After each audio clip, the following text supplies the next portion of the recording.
one of the biggest dangers as a VTuber is other VTubers, right? You know, most people are good. But the problem is there'll be like one person and they can like infect an entire group. Like what'll happen is one person will have like either like a genuinely bad experience with somebody or just like a schizo moment, you know? Like some people, because like there's money and clout involved in the VTuber sphere, right? So people act a fool sometimes, you know? And all it takes is like that one person to like spread like a seed of poison, and it like turns a bunch of people who don't really like care about the situation to their first thought when they like see you or whatever being like, oh, that's the person that didn't collab with so-and-so because they weren't popular enough, because this person is actually like a numbers fiend, and if you don't have like certain numbers, you're not allowed to collab with them. I hate them too because they didn't collab with my friend, or whatever the you know?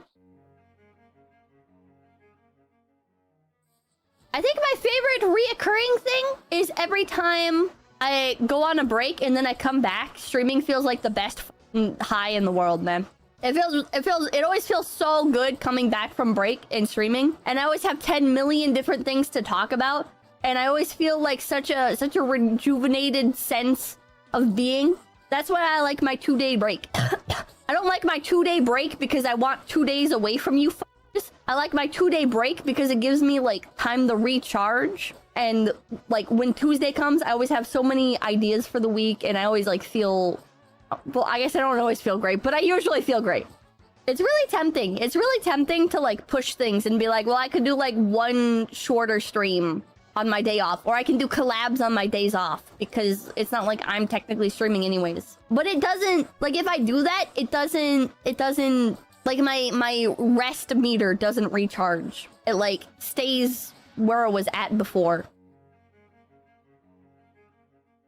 If I had to choose a name now and I couldn't be Pipkin Pippa, I'd either want like a one-word name that's like pretty unique. I always admired how HoloCN had like all their talents had like one-word names, like Ardia and Sivia and Rosalind. I always liked that a lot. And then other than that, if I had to pick something, I would choose like a cooler name, I guess. I think the hard part about it is if anybody else uses the same name as you, it dilutes your SEO, right? If all you have, like if I was just Pippa, right? I would have gotten like fucked, right? When other VTubers also chose the name Pippa, because then it's like if they type in Pippa VTuber, there's no way to differentiate between me and other Pippa VTubers. So that's where having a last name comes in handy, you know?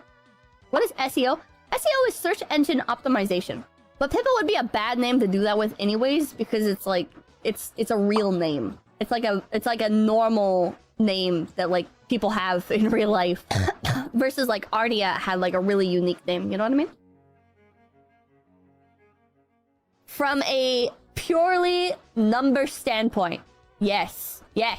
Your debut stream is not an opportunity for you to play dress up for a stream and LARP as a VTuber. Your debut stream is an opportunity for you to get an abnormally high amount of eyes on your content. It's like a demo.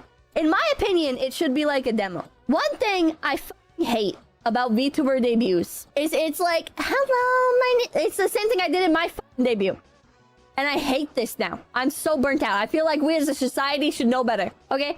My debut, where it's like, hi everybody, my name's Pipkin Pippa. Here's what I like, here's what I dislike, here's my favorite games, here's the stuff that I watch. So boring, because none of that stuff ends up being relevant to the actual streams. My personal belief for debut streams is you should act like you just got a free advertisement. You just got your one shot, do not miss your chance to blow. This opportunity comes once in a lifetime. Or to go. I don't remember the lyrics. Okay, it's like, it's your chance to blow up, chat. It's your chance to, you get your numbers as high as you can, right? And you get as many eyes on you as you can, and then you reach out to people to network, right? and you try and make friends, and you try and keep those viewers that just watched you. How many of those viewers are gonna watch another debut stream from you?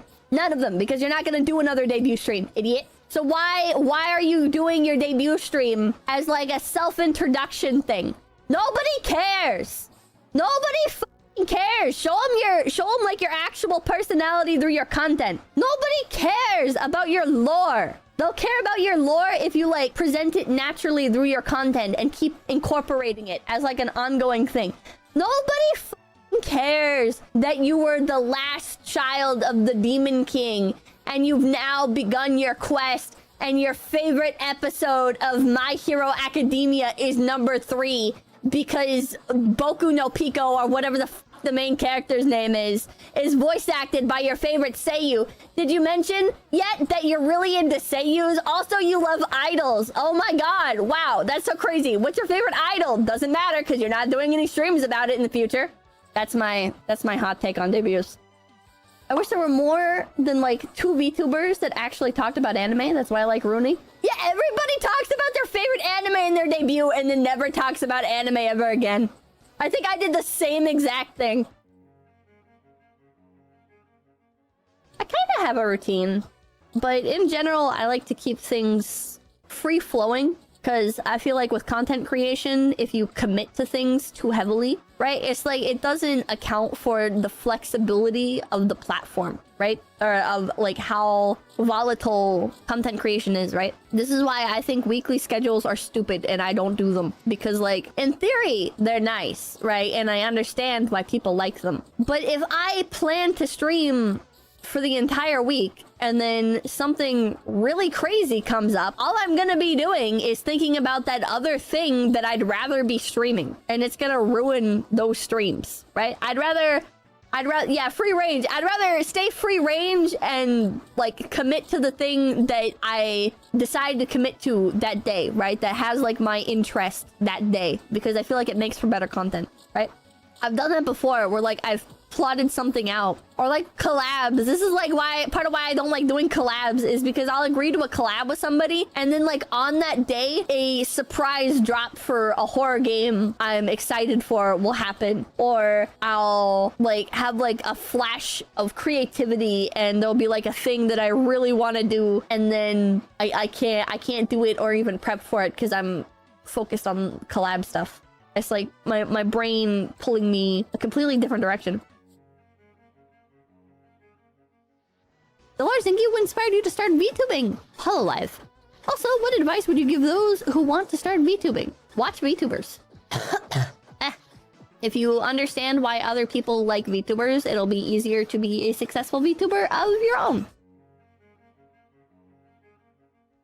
Top mistakes for new Vtubers, in my opinion. Giving attention to hate comments.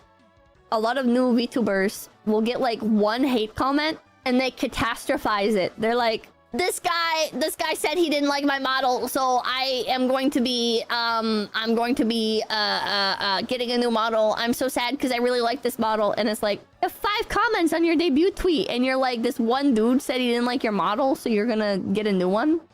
I don't think you should face cam. I don't think if you're a new VTuber and you see a hashtag trend that says VTuber versus IRL, you should not partake in it. Especially not if you want to be able to say you were doxxed later. If you do get doxxed. Because it's like, you literally doxxed yourself. What are you doing? Brain damaged. Brain damaged. Do not show your face as a VTuber.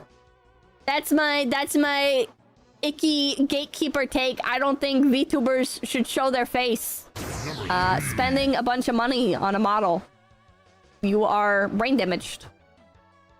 You are spending a bunch of money on something that you have no idea if it's gonna pan out or not, if you're gonna enjoy it. You have no idea if it's gonna be financially viable. You have no idea if you're going to enjoy it for the long term, right? Like, are you going to be able to make back the money that you spent? Consider how much you actually care about what you're doing. Do you care about being a content creator, or do you care about putting on makeup, so to speak? Are you doing this because you want to make content, or are you doing this because you want to have your $10,000 VTuber model where you can pretend to be an anime girl on the weekends when you have nothing better to do, and then regret spending $10,000 on a professional design illustrated by a HoloLive artist and then rigged by Iron Vertex. I think the number 4 mistake that a lot of VTubers make is they just copy what other VTubers are doing and complain that they're not growing. And it's like, yeah, because you're literally copying a bunch of other people who have no idea what they're doing because they don't understand growth, they don't understand marketing, they don't understand literally anything. And you're just like, I covered King, why don't I have 100,000 views? Because you're talented, maybe, but you have no idea how to actually grow on the platform. This is an entirely different skill. You can't grow by just doing what everybody else is doing unless you are like completely phenomenal at it. I think the number 5 mistake that new VTubers make is they open up a Discord and they get too close to their fans. I think it's great to spend time with your community. I think Discord communities are how you get groomed. I think it's too easy to say things that you'll regret because you're so immersed in like chatting with this like perceived group of friends.